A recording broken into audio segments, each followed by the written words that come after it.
Vaqtiga erishish juda ham oson va bugungi videoda men bunga erishish uchun siz bilishingiz kerak bo'lgan 4 ta usulni o'rgataman. Siz yangi YouTuber bo'lsangiz, bu usullarni qo'llab ko'rib, 1 oy ichida 4000 soat tomosha vaqtiga erishishingiz va monetizatsiya yoqishingiz mumkin bo'ladi.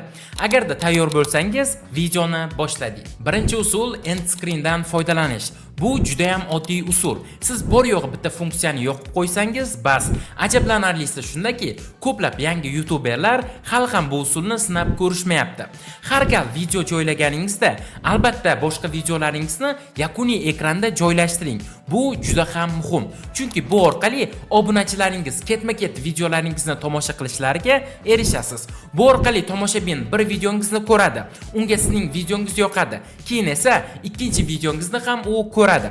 Hattoki uchinchisini ham ko'rishi mumkin. Bu esa tomosha vaqtini keskin oshiradi va algoritmga sizning kontentingiz odamlar tomonidan yoqimli qabul qilayotganini ko'rsatadi. Bu funksiya end screen deb nomlanadi.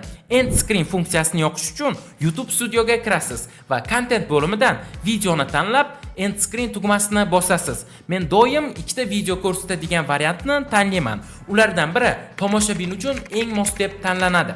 Bu degani har doim ularga sizning yangi videongiz yoki algoritmga ko'ra ular uchun eng mos keladigan video taklif etiladi. Bu esa tomoshabinni navbatdagi videongizga o'tishga undaydi.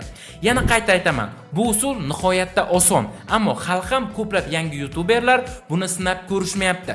Lekin ishonchim komilki, bu sizning tomosha vaqtingizni anchagina oshiradi. Ikkinchi usul kommentariyadan foydalanish. Tomoshabinlarni video davomida fikr qoldirishga undashingiz kerak. Albatta bu yerda siz ijodkor bo'lishingiz kerak bo'ladi.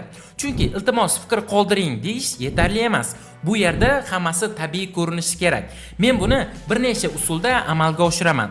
Masalan, o'zimning Vegeta kanalimda keyingi video kim haqida bo'lishini obunachilarimdan so'rayman va ular kommentariyada o'z fikrlarini qoldirishadi. Eng yaxshi yozilgan yoki eng ajralib turadigan kommentariyalarni pin qilib qo'yaman va bu usul ham foyda beradi.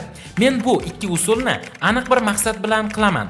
Birinchidan, qancha ko'p kommentariya qoldirilsa, algoritmga videom reytingi shunchalik yuqori bo'ladi. Bu esa YouTube videomni yana ham ko'proq odamlarga rekomendatsiya qiladi degani.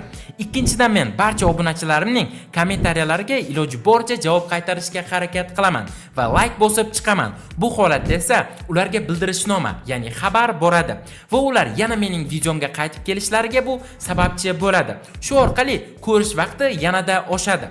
Albatta bu uzoq vaqt emas, lekin bu yerda har bir soniya muhim hisoblanadi. Shuning uchun har doim obunachilaringizni kommentariya qoldirishga undang. Siz